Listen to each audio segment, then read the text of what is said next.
Welcome and welcome back. My name is Raquel, and today we are going to be discussing Allegedly by Tiffany D. Jackson. So, Allegedly is about a young girl whose name is Mary. She's 9 years old, and she is accused of unaliving a child, a baby, rather.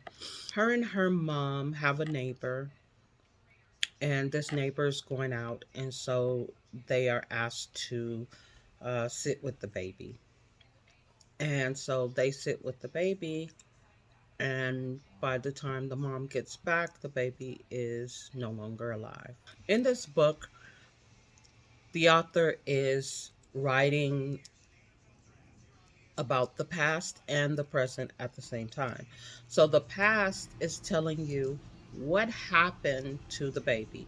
So you've got the detectives and the attorneys and just everybody who was involved in it in the past all the way up to her being convicted. Then there is the future. The future is where 15-year-old Mary is now, how she's living her life, and what is going to become of her in the future. So there's a question in the book, and it says, was there something that made her snap, or was the evil dormant all along? So let me say this. Only, even though they're telling us that Mary harmed the child, only about 85% of me really believes that Mary harmed the child. So if 85% of me believes that Mary harmed the child, that means that there is doubt and there is a possibility that somebody else harmed the child. And it is very possible because Mary was not the only person there, it was her and her mom. So I don't believe that a child is born evil. I think that's TV.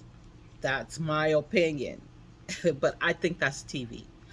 I think that the choices we make are based on how we live our lives, the tools we're giving to deal with certain situations, and how we are handled by the people who are around us. And reading this book, some of the people who were around Mary mishandled her. I believe she was mishandled as a 9 year old child.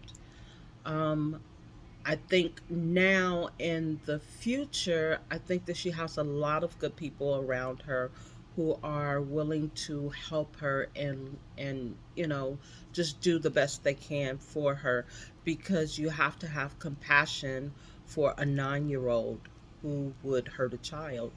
I don't think that that's something that is just in a 9 year old, like the malicious intent to hurt a child. Now, I think that they can do it accidentally and not understand exactly what's happened or what's happening, or the consequences of whatever it is they're doing. I wholeheartedly believe that, but I don't believe that children or people are born evil. That's just not something I'm willing to believe. I think that is TV. I'm not gonna, I'm not going. I'm not even gonna pretend like I believe that. Um, I also think that it's a possibility that mental issues can play a part here, but from what I see in this book, I don't know if I believe it's mental illness. I think that she's old enough to know that manipulation works. I think that she does a lot of manipulating and lying and conniving, but that doesn't mean that she harmed this baby. Not 100%. I'm not totally sold on it. Anyways, the book is really good. It's very clear. It leaves you with questions, but questions that, well, it left me with questions. The questions that it left me with were not questions that made the book feel incomplete. They are just questions because the book is so good that it made me think. So that's where my questions come from. It made me think. The book is complete. It is a good read. I loved it. So if you are interested in um, thrillers, suspense, mystery, this was a really good read. It was. I truly enjoyed. Really good. I did go back and read another one of her books because I enjoyed her writing that much. So until next time, thank you and see you later.